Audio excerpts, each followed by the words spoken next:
ဘလောက်ဆဆဝိမတက်နိုင်တဲ့ဂျပန်လူမျိုးတွေရဲ့ရှုပ်ဝက်ချက်ဝိတ်တွေဘလောက်ပဲချချဓာရက်တွေဘလောက်ပဲလုံးလုံးနည်းနည်းလေးအနေထားမှားတာနဲ့ဝိပြန်တတ်တဲ့သူတွေရှိကြလားဗျာဒါဆိုရင်တော့ဒီဗီဒီယိုလေးကိုအဆုံးထိဆက်ကြည့်ဖို့လိုပါတယ်ကိုကဝိချပေးမဲ့ဝိကကိုကိုပြန်ချသွားတဲ့အဖြစ်မျိုးတွေကိုကြုံပူကြမှာပါဒီလိုဖြစ်ရတာဟာကိုယ့်ရဲ့အနေထိုင်စားတောင်းနဲ့သက်ဆိုင်နေဆိုပေမဲ့အဓိကသက်ဆိုင်တာကတော့ mindset နဲ့ပတ်ဝန်းကျင်ပဲဖြစ်ပါတယ်ဟာဝိချတာတော့ mindset တွေဘာတွေနဲ့ဒီပဲကြီးကြီးတွေရှောက်ပြောနေပါလားလို့တော့မထင်လိုက်ပါနဲ့မိတ်ဆွေတို့ကိုဂျပန်ကနီပွန်ကြီးတွေရဲ့စလင်းဘော်ဒီကိုဘလို့ထိန်းကြလဲဆိုတဲ့ရှုပ်ဝင်နေအကြောင်းကိုပြောပြပေးပါတော့မယ်။ဝိချတဲ့သူတွေရဲ့95%လောက်ကအစာပိုင်းမှာတော့ဟုတ်မလို့နဲ့အလေလောက်ရောက်ရင်အဖျားရှုသွားပြီးတော့အဆုံးမှာတော့ဘာမှပြောင်းလဲတာမျိုးမရှိတဲ့သူတွေများပါတယ်။ဒါဟာပြင်းတဲ့စိတ်ကြောင့်မဟုတ်ပဲကိုရွေးချယ်လိုက်တဲ့ဓာတ်ရက်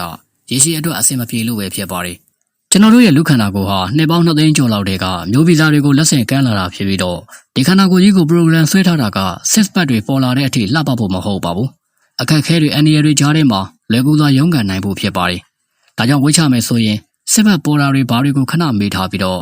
့တွက်လက်ကျမ်းပါတဲ့စလင်းခန္ဓာကိုယ်အနေထားရဖို့ကိုပဲအလေးပေးတင်ပါတယ်။ကမ္ဘာပေါ်မှာဂျပန်နိုင်ငံဟာဆိုရင်အဝလွန်သူ 4.5% လောက်ပဲရှိပြီးတော့ဒါဟာအမေရိကန်ထက်10 ဆလောက်နည်းတဲ့ပမာဏပါ။မျိုးဗီဇကြောင့်မဟုတ်ပဲဂျပန်တွေရဲ့နေထိုင်စားသောက်မှုပတ်ဝန်းကျင်နဲ့ mindset ကြောင့်ဖြစ်ပါတယ်။ဂျပန်မျိုးသားတွေဟာအမေရိကန်တွေထက်တောင်မှဆက်လက်ပိုတောက်ကြပေမဲ့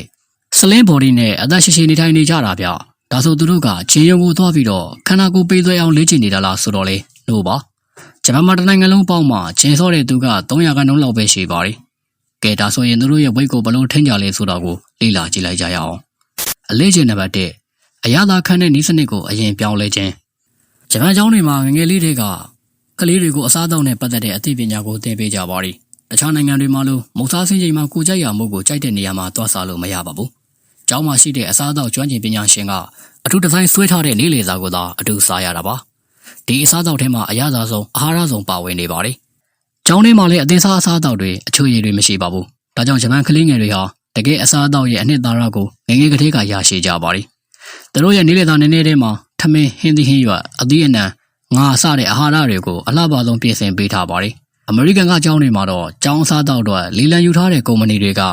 ကစီဂျုံမုတ်တွေအာလူးကြော်တွေဘာဂါတွေချောကလက်နို့တွေနဲ့ကလေးတွေကိုတကြားဆွဲအောင်လုပ်ထားပါတယ်။လူတွေရဲ့အုံနောက်ဟာနေ့စဉ်စားတဲ့အစားအသောက်ကိုလိုက်ပြီးတော့လိုက်ရောညီထွေဖြစ်အောင်ပြောင်းလဲပါတယ်။ဒါကြောင့်ဝိတ်တက်စီမဲ့အသင့်စားသောက်တွေအစား organic စစ်စစ်တွေကိုအကျင့်လုပ်စားရပါမယ်။ဥပမာမုတ်တွေအစားပန်းကော်ပီစိမ်းမုံလာဥနီတုပ်စားတာတွေကိုအကျင့်လုပ်ပြီးတော့စားတာမျိုးကော်ဖီကိုတကြားထည့်တောက်မဲ့အစား black coffee တောက်တာမျိုးတွေကိုလုပ်သင့်ပါတယ်။အစားပိုင်းမှာတော့မလွယ်ပေမဲ့တဖြည်းဖြည်းချင်းအုံနောက်ကအကျင့်ဖြစ်အောင်ပြောင်းလဲသွားပါလိမ့်မယ်။အလေးအကျင့်နံပါတ်2အစားအသောက်နဲ့ပတ်ဝန်းကျင်သဘောတရားဂျပန်နိုင်ငံမှာအသင်းစားမုတ်ဆိုင်တွေကအမေရိကန်ထက်နည်းပါတယ်။အမေရိကမှာ fast food ကဘာဖြစ်ပေမဲ့ဂျပန်မှာတော့ထမင်းတစ်ခွက်ငါးတစ်ဖက်နဲ့မီဆိုဆွပြုတ်ဒါမှမဟုတ်တိုဟူးကအများရတဲ့အစားအစာဖြစ်ပါတယ်။ဒါတွေကအစာချေစနစ်မြန်တဲ့အစားအသောက်တွေပါ။ဂျပန်မှာရှိတဲ့အစားအသောက်တန်းတွေမှာဆိုရင်အာဟာရကျွဲဝပြီးတော့ကယ်လိုရီနည်းတဲ့မုတ်တွေအသီးအနှံတွေကိုကြိုက်တယ်လို့ရွေးချယ်ဝယ်ယူနိုင်အောင်ပြင်ဆင်ထားပါတယ်။အသင့်စားခြင်းတဲ့သူတွေကလည်းကယ်လိုရီနည်းအောင်ပြုလုပ်ထားတဲ့ခောက်ဆွဲကြော်တို့ကိုဝယ်လို့ရပါတယ်။အလေးကျင့်နံပါတ်3ထိန်းချုပ်စားသောက်ခြင်းဂျပန်လူမျိုးတွေမှာထမင်းစားတာနဲ့ပတ်သက်ပြီးတော့ရိုးရာနည်းစနစ်တစ်ခုရှိပါတယ်။အဲဒါကိုဂျပန်လိုဟာရာဟာချီဘူလို့ခေါ်ပြီးတော့80%လောက်ပဲဝအောင်စားတာမျိုးဖြစ်ပါတယ်။ဂျပန်တွေဟာဘိုက်ကိုလုံးဝပြည့်အောင်မစားကြပါဘူး။သူတို့ရဲ့စပွဲပုတ်ကိုကြည့်လိုက်ရင်ခွက်သေးသေးလေးတွေထဲမှာထည့်ထားတဲ့အစားအသောက်မျိုးစုံကိုတွေ့ရပါလိမ့်မယ်။ဒီခွက်တွေထဲမှာပါတဲ့အစားအသောက်တွေကနည်းတယ်ဆိုပေမဲ့အမျိုးအစားစုံတာကြောင့်ကိုယ့်ကိုစိတ်ကျဉ်နှံ့မှုဖြစ်စေပြီးတော့နည်းနည်းစားရုံနဲ့ဝါသလိုခံစားရနိုင်ပါတယ်။တခြားသောအပူရည်သားတွေဖြစ်တဲ့အချိုရည်တွေတော့မပါဝင်ပါဘူး။အလေးကျင့်နံပါတ်4တခြားရှောင်ကျဉ်ခြင်းဂျပန်တွေဟာတခြားလူမျိုးတွေထက်တခြားလျှော့စားကြပါတယ်။သူတို့နိုင်ငံမှာရနိုင်တဲ့ဆိုဒါအချိုရည်တစ်ဘူးမှာ150 မီလီလီတာလောက်သာပါဝင်ပေမဲ့အမေရိကန်မှာတော့350 မီလီလီတာပူကြီးတွေကိုတွေ့နိုင်ပါတယ်။အချိုပွဲတွေဆိုရင်လည်းတကယ့်ကိုသေးသေးလေးပါ။ဒါပေမဲ့ဂျပန်တွေဟာတခြားလူမျိုးတွေထက်အချိုအရသာကိုပိုခံစားနိုင်ကြပါတယ်။ဒါဟာဘာကြောင့်လဲဆိုရင်သူတို့သနာစာတန်းတွေအရတခြားကို40%လောက်ပဲစားတဲ့လူတစ်ယောက်ဟာ2လအကြာမှာတခြားသူတွေထက်အချိုအရသာကို40%လောက်ပုံမခံစားနိုင်သွားကြပါတယ်။ပြောရရင်တော့အရသာခံစနစ်ပိုတိုးတက်သွားတဲ့အတွက်အစားအသောက်ကိုရွေးစားနိုင်စွာမြင်သွားကြတာဖြစ်ပါတယ်။အလေးကျင့်နံပါတ်5အစားအသောက်အချိန်စရာဂျပန်လူမျိုးတွေဟာမနက်စာကိုမနက်9နာရီမတိုင်ခင်စားကြပြီးတော့နေ့လယ်စာကိုနေ့လယ်10နာရီမတိုင်ခင်မှာစားကြပါတယ်။ညစာကိုတော့ည7နာရီမတိုင်ခင်စားကြပါတယ်။ဒီလိုမျိုးအချိန်မှန်လှုပ်ထားတာကြောင့်သူတို့ရဲ့ဟော်မုန်းတွေကလည်းဒီအချိန်စရာအတွင်းမှာပဲလုပ်ငန်းတွေကိုလှုပ်ဆောင်ကြပါတယ်။ပြောချင်တာကတော့အစားကိုအချိန်မှန်စားဖို့ဖြစ်ပါတယ်။ဒါကြောင့်ပဲဂျားထဲမှာကယ်လိုရီတက်မဲ့အစားအသောက်တွေကိုရှောင်ကျဉ်သွားနိုင်မှာဖြစ်ပါတယ်။ အလေးကျင့်နံပါတ်6ကိုလက်လှုပ်ရှားမှုဂျပန်တွေကတနေရာကနေတနေရာကိုသွားကျင်တဲ့အခါလမ်းလျှောက်တာမျိုးစပိန်စီးတာမျိုးတွေလုပ်ကြပါတယ်ဒါအပြင်အထက်မြင့်ကိုတက်တဲ့အခါမှာလေဆက်လီကာဓာတ်လီကာတွေအစားရိုးရိုးလီကာကိုပဲသုံးကြတာဖြစ်ပါတယ်အဲ့ဒါထပ်ပို့ပြီးတော့ဝက်ကောက်လုပ်တာမျိုးတွေမရှိပါဘူးဒီလိုကယ်လိုရီလောင်ကျွမ်းစေမဲ့နေ့စဉ်လှုပ်ရှားမှုကို NEAT လို့ခေါ်ပါတယ်အလေးကျင့်နံပါတ်9အစားအသောက်ကိုနှေးကွေးစွာစားခြင်း